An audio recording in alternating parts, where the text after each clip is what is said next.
We've been talking about the migration pact and how might it influence the situation in Europe and beyond. We also tackled some issues within Great Britain as such. And now let's take a look at it from another perspective for migrants who already are, for instance, in the United Kingdom. How do they assimilate through education? And this and more will be the topic of our next conversation.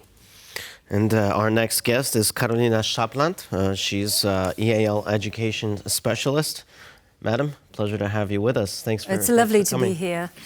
All right, so let's start. Obviously, the migration is a huge issue, and especially in the UK and Ireland, a huge number of people moving in. It started even when the UK was still in the EU. They also had a huge influx of Polish migrants.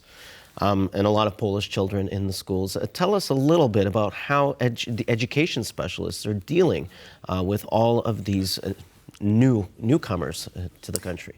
Well, it's a fascinating question because, well, first we have to ask ourselves how many children, how many pupils are there who speak English as an additional language?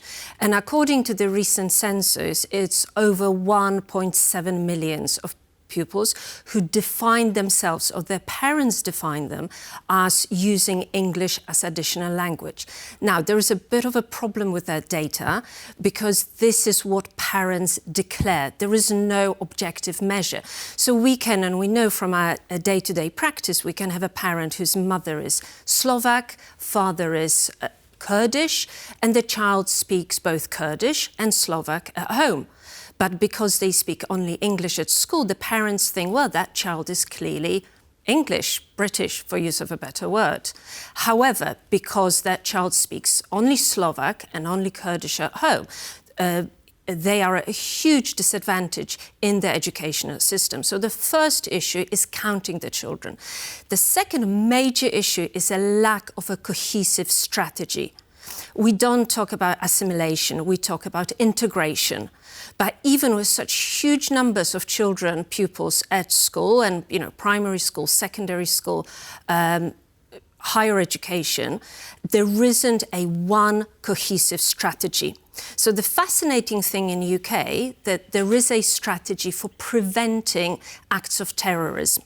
And that is enshrined in a legal system. So every educational setting, from a nursery to a further education college, have a duty to prevent acts of terrorism. And that is a legal obligation. But there isn't any obligation to actually, as you said, assimilate, or we prefer to say integrate students. There isn't really a cohesive strategy to help children and the parents to join within the new educational setting. So there is the prevent strategy, and from the prevent strategy, there is a British value strategy. So every educational setting, again, from a preschool to a further education college, has a legal obligation to promote British values. And these are very vague things. That's right. What are British values? Well, exactly. The work ethic, get on with it. Yes. That's what I like that part of British culture, certainly. Enjoying the dismal weather of fish and chips. Yes, and just no, the British values there are 5, but they are very, very vague. So they are things such as promoting and respecting democracy, obeying the rule of law, but they are, they are very hard to really, they are very hard for children to feel some sort of emotional connection with those values. And again, from our research and from day-to-day practice, because I'm a school practitioner, we know that when you ask children, where are you from? And we know the child was born in Oxford, the parents were born in Bradford, the grandparents were born in Pakistan. That child will say without a, second thought, well, I'm from Pakistan. Well, that's right. And whose fault is that? And whose fault is that? Is it the fault of Britain that these children do not feel part of the country, or is it rather this lack of a clearly defined British culture? I think so. fault is a very strong word, Okay. but, when we look at our European counterparts, countries such as France, they have a very muscular policy for integration. UK, maybe because of sort of an embarrassment of the colonial past, feels, well, it's really not up to us to promote these values more strongly. So children do not know the national anthem, which I think from the Polish perspective is quite hard to understand. We have children at school, we have teenagers who cannot identify the flag of the UK. So that is quite interesting. So having all of that in mind, and like you mentioned, you as a practitioner, an education practitioner yourself, how would you now describe this situation? I'm talking about, do you, while teaching, do you see yourself more trying to bring these kids to British values for them to be British, or for them to secure their own identity as such, or blend both? How do you operate within that difficult scenario? So our framework really pushes us towards integration through language. So language and helping the migrants, especially the recent arrival, to acquire the language skills is the most important thing. But apart from the language, there is nothing else really defined. And, this is a part of British culture, British tradition, to be slightly, ironic, maybe even sort of a lackadaisical, and to always show interest in the diversity. And not, and that, unfortunately, the problem is that the social cohesion suffers.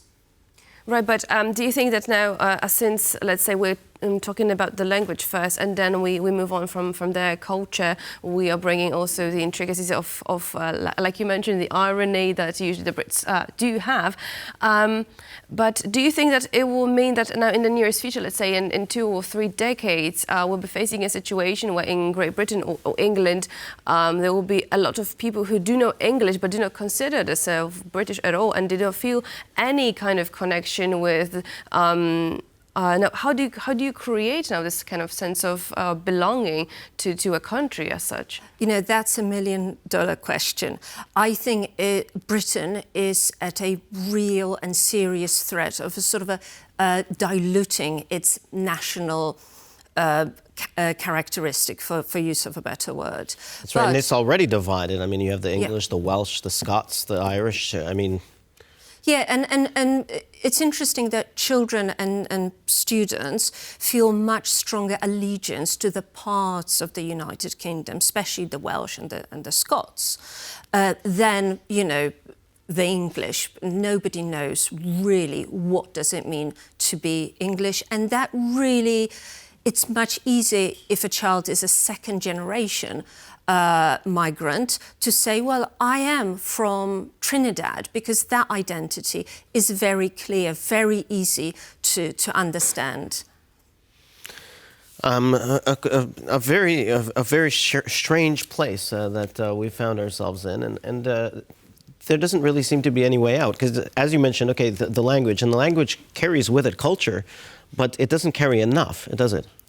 Well, yes and no. I think the language is really important, because language allows children and the parents to participate in a democracy. The language is really the only tool to understand fake news, to understand political manipulation. So language is the key.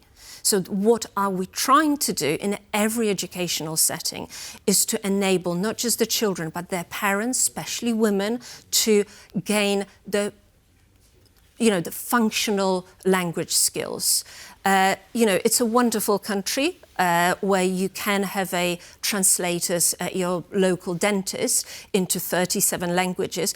But I think somewhere along the line, being slightly more forceful with saying, that's the language we speak in this country. We do respect home language. We respect diversity, but learning the language, and not just the everyday language, but the language that allows you to participate in culture, is the key. Precisely, and also a language that allows you to participate now in civil society as such, now knowing your regulations, knowing the laws that are within the country itself. Well, I believe that's absolutely crucial, like you mentioned. Karolina Shapland was our guest today. Thank you so much. It was a pleasure. Thank you.